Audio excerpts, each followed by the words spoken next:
All right, so good morning. My name is Emily, and today I'll be talking about nouveau real estate, and that will detail China's relationship with the Chinese and U.S. real estate market, which will also encompass the stories and tactics that go along with the real estate market. So first, I'm going to define what real estate is, and the definition can range from something as simple as just the interest in land to property consisting of land and buildings.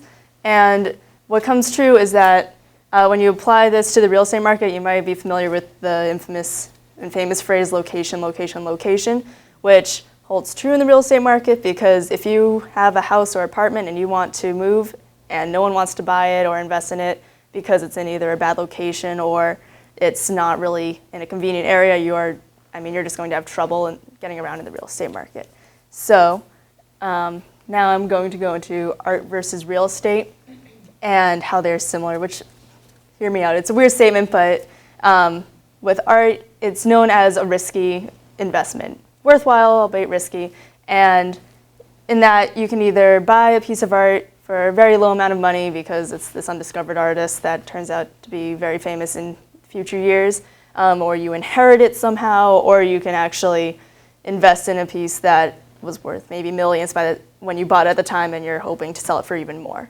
And it's a risky investment in that when you wait a certain amount of time, let's say 20, 30, 40 years, and then you put it up for auction, you can potentially make millions, even billions if you're lucky, but it can also backfire very quickly because the odds of it not selling for very much or as much as you hope are very high as well.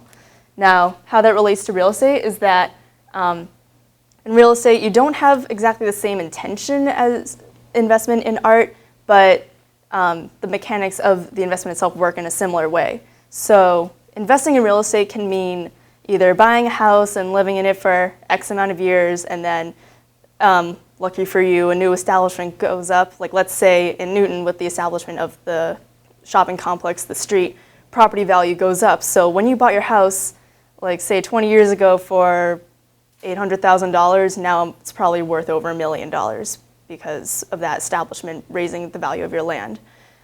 What can also happen in real estate as an investment is you can own a property and rent it out to tenants and just make money off of the monthly rent. So it's a pretty reliable investment. So now that we've seen that real estate is an evident form of investment and is pretty reliable, I'm going to go into the Chinese economy. So I think it's safe to say that the GDP, the gross domestic product in China, expands very rapidly, and that's what China is, as of right now, pretty infamous for. It is the number 2 economic superpower in the world, and only second to the US, though it is capable of surpassing and has a very good chance of surpassing us in the near future. And here we can see in this graph, it's a little small, I apologize, but this is a graph from the year 2000 to 2007. It got a little cut off there. And this shows the rate of GDP growth. And basically, we can see the steady climb, and the growth even reached a rate into the double digits, peaking at 14.2% in 2007, which is great because this shows that the economy is very healthy.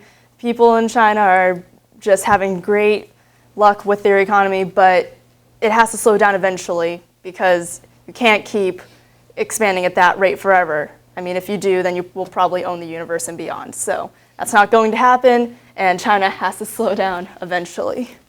So here, I'm showing you a map of labor migration in China, and this is what ultimately is the vice. Previously the benefit of the economy, now the vice of the economy. And this shows how people from more rural areas migrated to more urban areas like Beijing, Shanghai, and that allowed China to have cheap labor and basically put out a lot of cheaper products, but also have cheap labor, so it all pays off. And that allowed the economy to grow very rapidly because that's what the GDP was riding on originally, exports. So that benefited China for a pretty long time. But as of recent years, the rural areas are starting to become less populated, so they don't have an infinite amount of rural workers looking for simple factory jobs. So now labor is becoming more expensive, and basically China has to find a way to adjust to that because now they're exporting cheaper goods but now the labor is starting to cost more, so it's not really paying off for them in the long run. So with a finite amount of cheap labor, China has to adjust, but unfortunately they struggle to, and as we can see, there's the 2007 14.2% peak, plummeting to 2008, which was a 9.6% increase, which is, granted, it's still a great GDP expansion rate, but that's definitely not a good sign for China. That was just a huge plummet for them and devastating. And basically the government has to find a way out. They need to find a new way to turn the economy into something that the whole nation would prefer, and that does not rely on exports, since they don't know how to handle the more expensive labor, because for so long they've relied on cheap labor. And so the government comes up with a new plan, and that is investing in domestic infrastructure, which basically is real estate, property development, rather, because they know that if they invest in real estate, they should have a high demand. Because here are some pictures of the modern day living conditions of majority of the population. And by majority, I mean the lower income spectrum, which is mainly consisting of early 20-somethings to 30-year-olds who are still not settled, like they're graduate students, but they haven't settled yet. They don't have the right career path to afford bigger, better, well, rather more comfortable housing, because that kind of property is just way too expensive. It's outrageously expensive because the economy in China, it's just huge, inflated. So some people can afford that property, most of the population cannot. So with this kind of a demand, in that these people are tired of their living conditions, but they can't afford to move to a nicer area, or rather just a nicer living space, they demand the government to have more affordable housing that also has humane conditions. So the demand is there, but the supply isn't. So here I'm going to talk about city tiers, and basically here the government will rate a city on a tier system.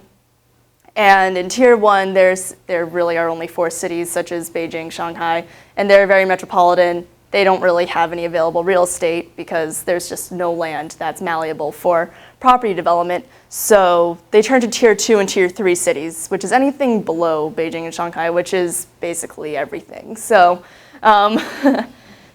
so they look there because there's more land available that can be malleable for property developers, and since that works in the government's favor, they basically displace some residents and buy up the land for a very cheap amount of money. And then they sell that land off to property developers for a huge sum of money that just makes the price of the property that will go on that land skyrocket. And this is all in an effort to satisfy the demand of the people who want better housing, even though they're kind of being a little bit selfish, because they're selling the land for such a high price that they're just using that extra money to pay their staff. But anyway, they're trying to satisfy the people because they want to maintain a good relationship with their people, in that it's a communist country.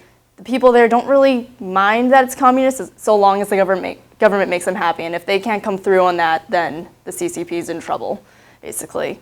So they buy up land for cheap, sell it for expensive prices, and property developers get to work, because a lot of people see real estate as the new investment trend, that it has a higher potential than the export system, because they know that real estate should be a steady investment. It should be reliable because there's a huge demand. So they invest in these property development projects, and they start building all these new apartment complexes, and they're much bigger. They're built in a speedy fashion, so although the quality might not be the best because of how fast they made them, they do have more space and are more humane. So it seems great at first because all these investors see their money going towards something that's going to have a great outcome, because all these apartment complexes should be flooded with people who want that affordable housing, which is a huge amount. But unfortunately, the property that they made was way too expensive because, like I said earlier, the land deals that were made earlier with the government jacked up the price. So now these apartments that are supposed to house all the people with lower income who wanted a better living conditions, it's just impossible to afford these new apartments. So that investment went to a dead end because the money was growing in property development. All the apartment complexes are going up, property development's doing great, and no one's buying into it. So it hits a wall, nothing's happening. Investors and property developers are not happy. The government's kind of looking at this as, that was supposed to work, why isn't it working? And they have to realize that the price of these apartment complexes are just too high, and as a result, since they're unpopulated, they are known as ghost cities, which is a ghost town, but huge, basically, of course, as the name implies. And all that money went to nothing. So what do people do? They continue investing because they're hoping that maybe it will make a turnaround. Maybe it really doesn't. Because the property prices were still too expensive for the demand of the people. And what we can actually see here is that in 2010, what doesn't help the situation at all is that the government limits the amount of mortgage you can take out on a property, making it even harder to afford one of these. So if before, when there wasn't any limit on mortgage, now there's a bigger limit, so it's really not helping the situation.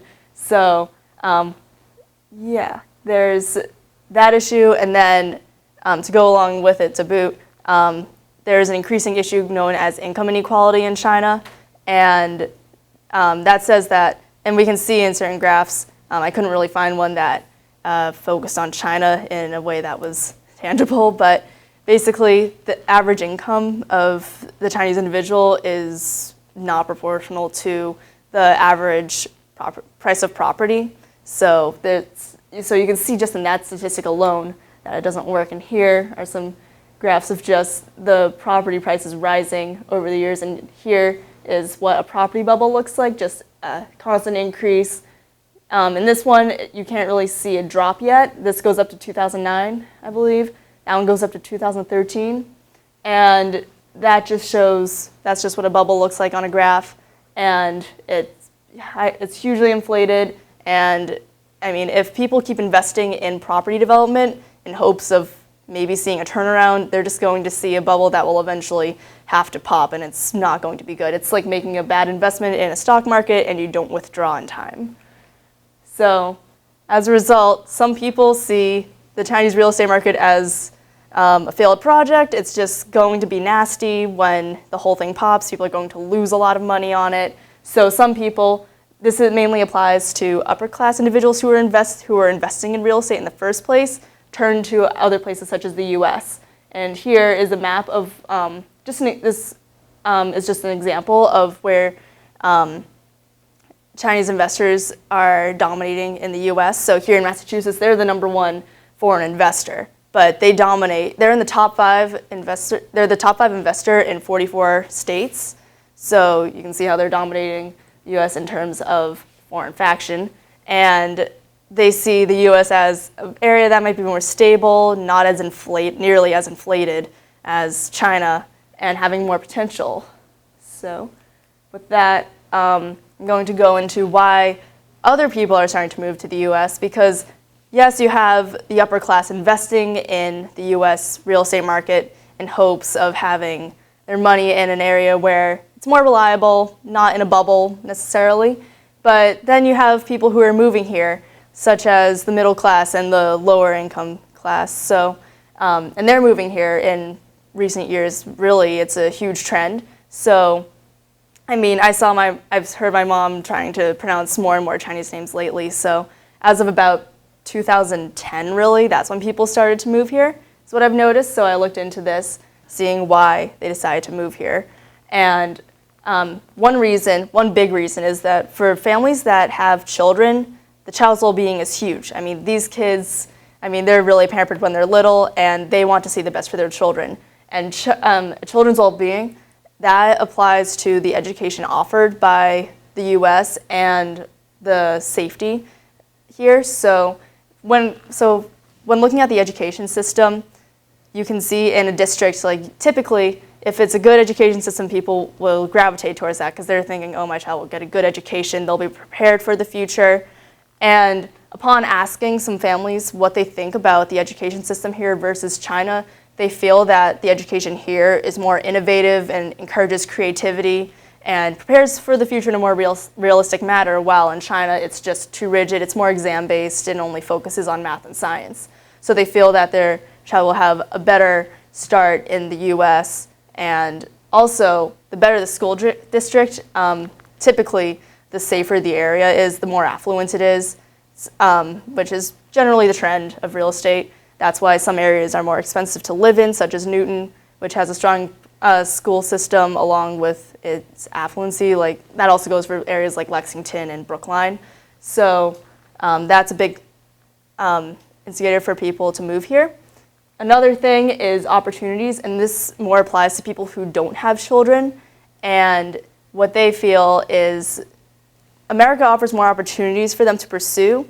So when they come here, they're looking for a job that can lead to a better future, that might have better wages, since China has the income inequality and it's just not working out. I mean, unless you're in the upper class, like you really don't make enough money to have maybe the life you desire. So here, when they feel that there are more opportunities available for them to pursue and to make more money and maybe have more options in their lives, they feel that basically America is the best choice. They want to, in a way, they just want to live the American dream and work their way up.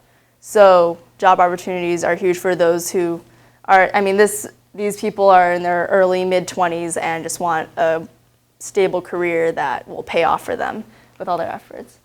And finally, the big one is higher education. And this applies to both the demographic that have children and those who do not. And with higher education, a lot of the people who moved here, I asked when did you come here and why. They would say 2010, 2011, and I came here as an undergraduate student, and they want to pursue an education that would, like for the well-being of their children, they want to pursue a better future that they just want to be better prepared for it. And what they also want is they want the best education, and they feel like China can't offer them that because, again, it's just too rigid. So they look at the US as an opportunity to pursue an education that is one of the best in the world. Like one person I talked to, his name is Xiaoming, he looked to the US for an education because he wanted to have the best education in scientific research, and he didn't think China could offer him that. So that was his reason for moving here. Several others moved here, and they're still and are now graduate students. Like another person, William Chen, he's a graduate student at Northeastern, and he's now having all these opportunities to work with professors and is now having a more tangible future, whereas in China, he probably wouldn't have as many opportunities to shape his future. So overall, the reason for moving here comes down to just a child's well-being, the opportunities available to pursue an American dream, and higher education, which kind of is one of the main draws, if anything. Now, right now, since the Chinese real estate market is a current event, it's a moving target for me, so everything I've been talking about mainly has gone up to about 2013.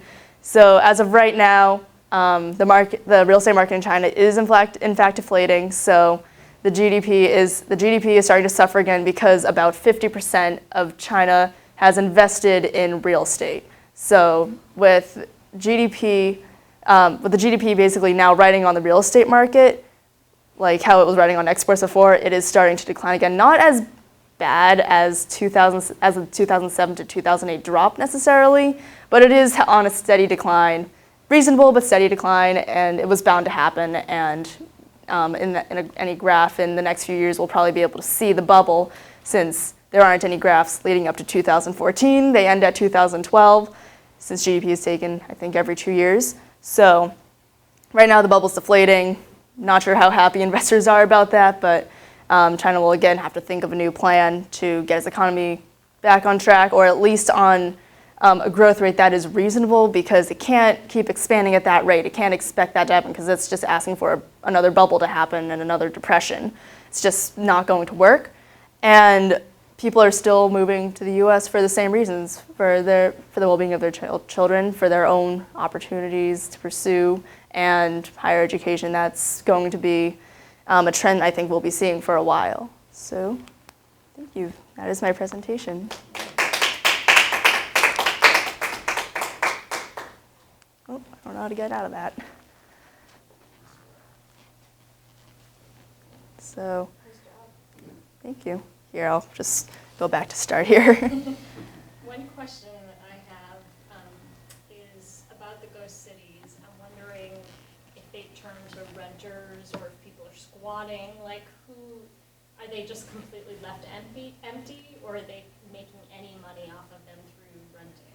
Well, I think they were intended for rent, and some of them were intended for rent, others were intended for buying. But I think, I've looked up the Chinese real estate bubble, since that really implies the ghost cities. That's when they come into play, and I haven't seen anything about anything being bought up in any sort of way.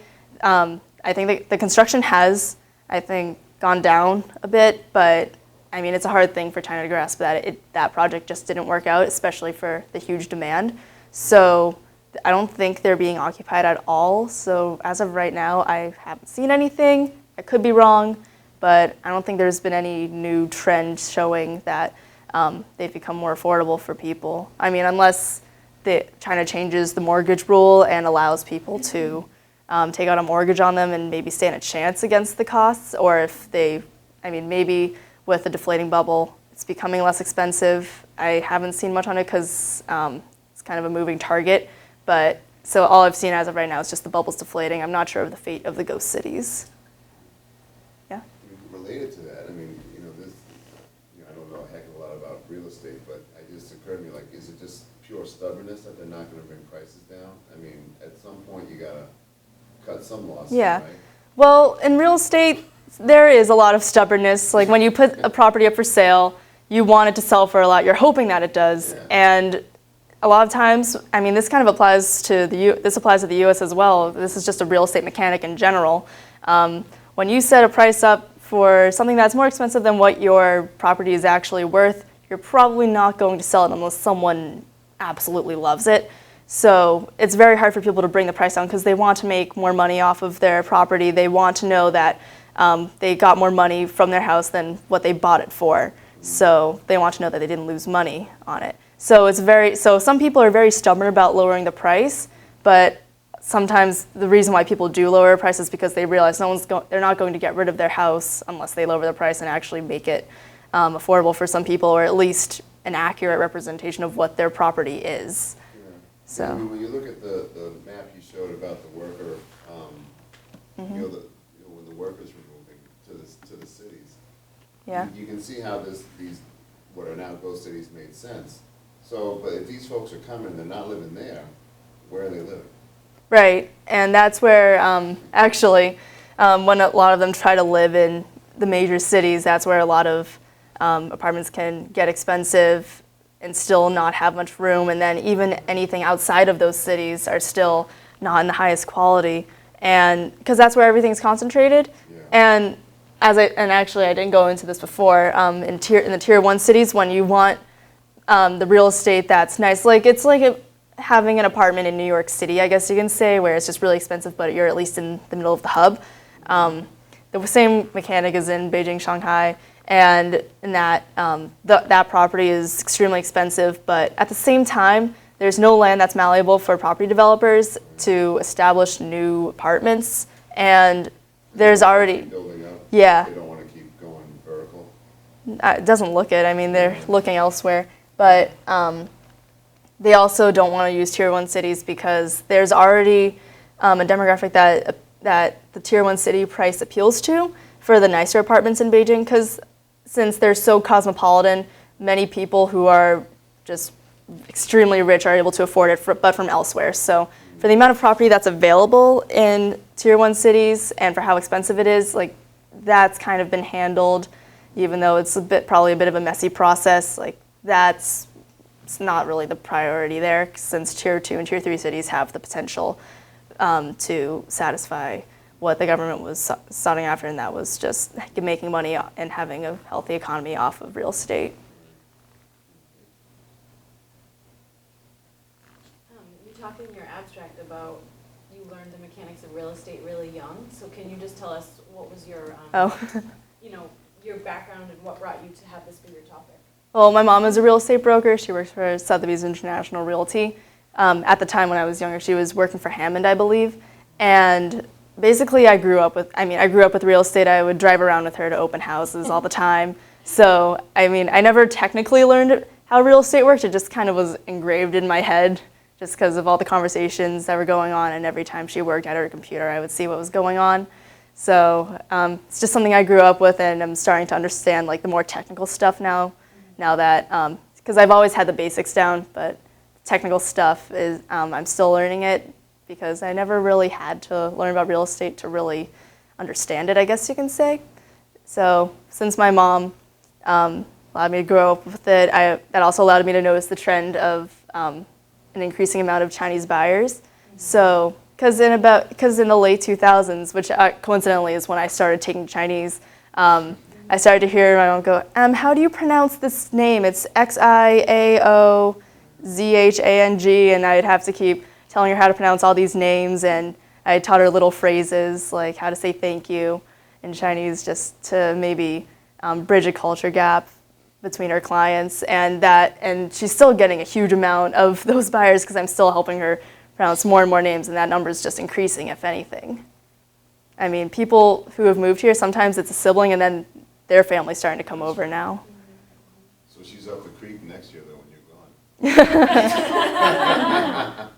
Can you say that stat you near the end, about 50% of, what did you say? 50% Well, of that was kind of what does that mean?